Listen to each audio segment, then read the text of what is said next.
Okay sir. మీ 31 డివిజన్‌లోకి చూసుకుందాం. ఇక్కడ ఎలాంటి ప్రగతి ఉంది? మీ క్లస్టర్ విభాగంలో ఎలాంటి అభివృద్ధి జరిగింది? 30, 31, 32 మీ క్లస్టర్. అవును సార్. హ్మ్. 3 డివిజన్లు కలిపి ఈ ఒక 30లో ఒక 6 కోట్ల దాకా 14 నెలల్లో 6 కోట్ల రూపాయల వర్కులు. ఓన్లీ 30వ డివిజన్. 30 డివిజన్. హ్మ్. దాంట్లో 4.5 కోటి పనులు జరిగిపోయినాయి. హ్మ్. ఇంచుమించు ఇంకా 1.5 కోటి పనులు టెండర్లు అయిపోయినా అవి కూడా జరుగుతూ ఉన్నాయి. హ్మ్. ఈ 31లో కూడా పరిస్థితి సార్. హ్మ్. అవి కూడా ఒక 6 కోట్ల రూపాయలు, హ్మ్. దాదాపు 5 కోట్ల రూపాయల పని జరిగిపోయింది. ఇంకా 1 కోటి రూపాయల పనులు జరుగుతున్నాయి. హ్మ్. 32లో వచ్చి ఒక 2 కోట్ల రూపాయల పనులు జరిగింది. హ్మ్. అది ఆల్రెడీ అంతకుముందు డెవలప్ అయిపోయింది కార్పొరేషన్. ఈ 2 పంచాయతీలో ఉన్నాయి కాబట్టి హ్మ్. ఎక్కువ ఏరియాలు కాబట్టి వీటికి ఎక్కువ ఫండింగ్. ఆల్రెడీ 30 ఏంటంటే ఫస్ట్ నుంచి కార్పొరేషన్లో మున్సిపాలిటీలో ఉంది కాబట్టి 32 డివిజన్. హ్మ్. దాంట్లో ఆల్రెడీ డెవలపింగ్ జరిగిపోయింది. ఓకే. ఇంకా అక్కడక్కడ ఉన్నాయి కాబట్టి అవి 2 కోట్ల రూపాయలు జరగదు. సో ఎన్నికల ప్రచారంలో కోటమిరెడ్డి సోదరులు ఇచ్చిన హామీల్ని ఖచ్చితంగా నిలబెట్టుకుంటూ ముందుకెళ్తారంటారు. ఖచ్చితంగా సార్. అది హ్మ్. దాన్ని మటుకు ఎవరు దాన్ని తప్పు పట్టలేరు. ఓకే. ఎందుకంటే హ్మ్. ఖచ్చితంగా జనాలకు తెలుసు కోటమిరెడ్డి బ్రదర్స్ అనేది ఏందనేది నెల్లూరులో ఒక బ్రాండ్ గా ఏర్పడిపోయింది సార్. ఓకేనా? మరి తొందరలో అంటే ఐ మీన్ రానున్న మంత్రివర్గ పునర్వ్యవస్థీకరణలో ఏమన్నా కోటమిరెడ్డి సేదరెడ్డి గారి పేరు ఉండే అవకాశం ఉందంటారా? అది అధిష్టానం నిర్ణయం సార్. మీరైతే ఆయన అభిమానికి ఏం కోరుకుంటున్నారు?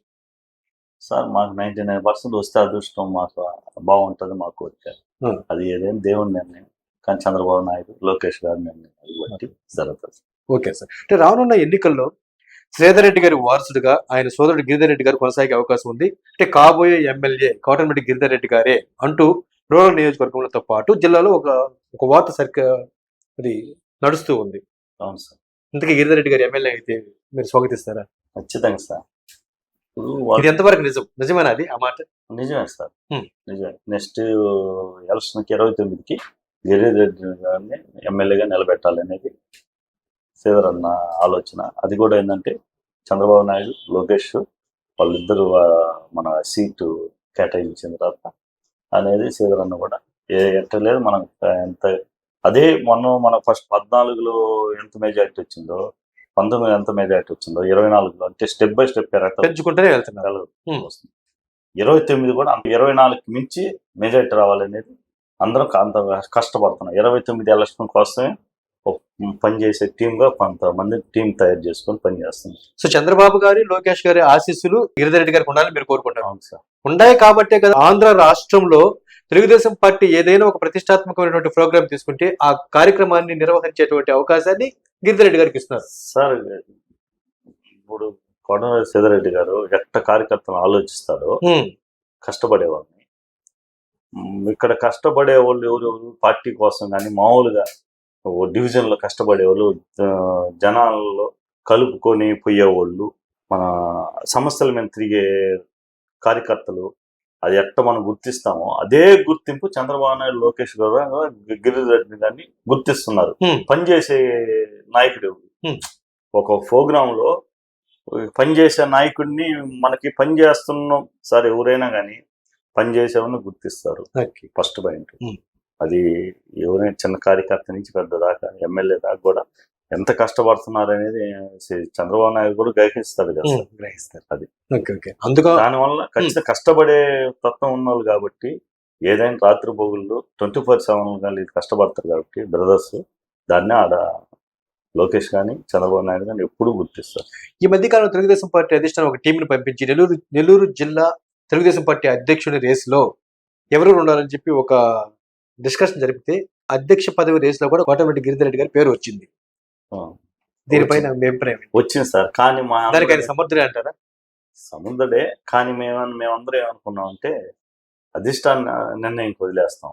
ఎందుకంటే మన తరపు నుంచి ఎప్పుడు పోటీగా వాటిలో పార్టీ తరపున మన పోటీ పడకూడదు. అధిష్టానం నిర్ణయించి మన కష్టపడే తత్వం ఉన్నప్పుడు మనం చూసి వాళ్ళే ఇస్తారు. ఒకవేళ గిరిధర్ రెడ్డి గారు తెలుగుదేశం పార్టీ నెల్లూరు జిల్లా అధ్యక్షులుగా అయితే పార్టీ మరింత డెవలప్ అయ్యే అవకాశం ఉందంటారా? ఖచ్చితంగా అవుతుంది సార్. కష్టపడే వాళ్ళు ఒక నియోజకవర్గం కష్టపడుతున్నాం, 7 నియోజకవర్గం కష్టపడతాం. ఒక 7 నియోజకవర్గాల్లో కష్టం అనేది చేస్తాం. సో తెలుగుదేశం పార్టీ కంచుకోటగా జిల్లా మార్చగలుగుతారంటారు గిరిధర్ రెడ్డి గారు అయితే?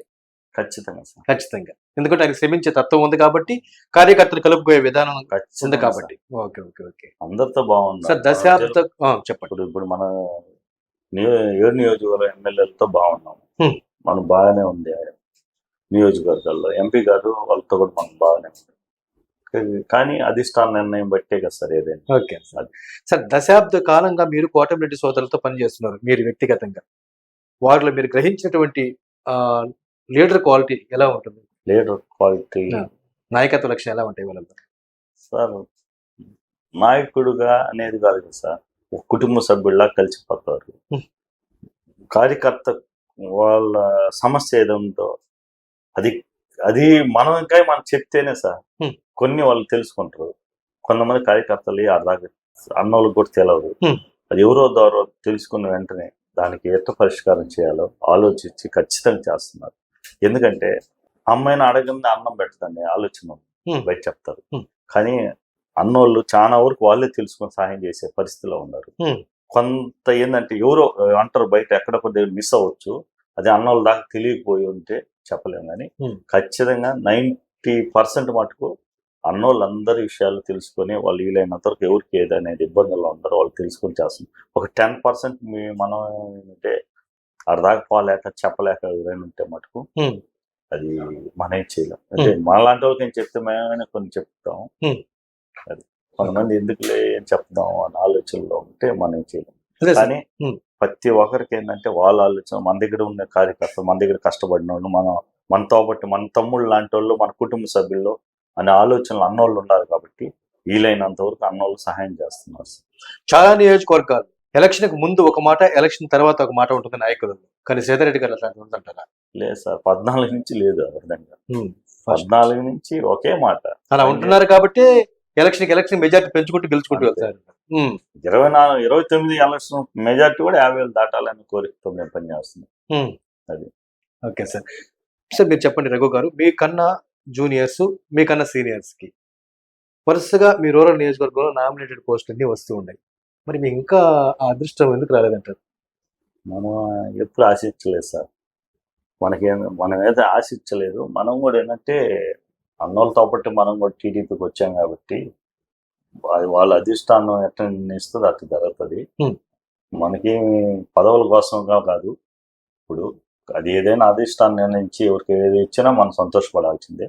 ఇప్పుడు మనం కూడా ఏంటంటే అన్నోళ్ళు ఇద్దరు ఉంటారు, అన్నోళ్ళతో పాటు పని చేస్తున్నాం. ఇప్పుడు మనం ఒక దగ్గర పని చేస్తుంటే ఆ పని మనం చేయగలుగుతున్న పని పర్ఫెక్ట్గా పని చేయడం, ఒక పని చెప్పారు ఆ పర్ఫెక్ట్ పని చేసి చూపించడమే మన పని సార్. సో శ్రీధర్ రెడ్డి గారికి, గిరిధర్ రెడ్డి గారికి తమ్ముడుగా ఉండటమే పెద్ద పదవి అంటారు. అంతే ఇంకొక వేరే ఉద్దేశం ఏమి లేదంటారు. Okay okay okay